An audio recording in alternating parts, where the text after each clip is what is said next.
Rekaman penghancuran kendaraan lapis baja Humvee angkatan bersenjata Ukraina di wilayah Kharkov. Ramai beredar di media sosial Telegram pada Kamis 5 September 2024. Tak habis-habisnya militer Rusia terus memberikan kerugian yang signifikan pada kubu musuhnya. Selain fokus menghancurkan parit dan personil musuhnya, tentara Rusia tak lupa memfokuskan serangannya pada penghancuran sejumlah kendaraan militer Ukraina yang terdeteksi beroperasi di medan perang. Seperti yang terlihat dalam rekaman.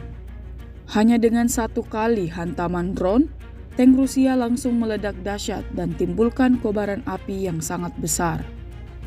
Personil militer Ukraina yang ada di dalam kendaraan itu pun diklaim Rusia tak mampu selamatkan diri.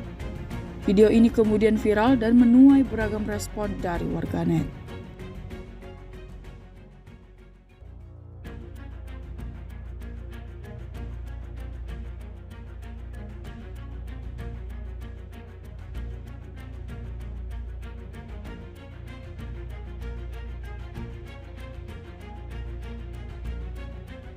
Download Tribun X sekarang, menghadirkan lokal menjadi Indonesia.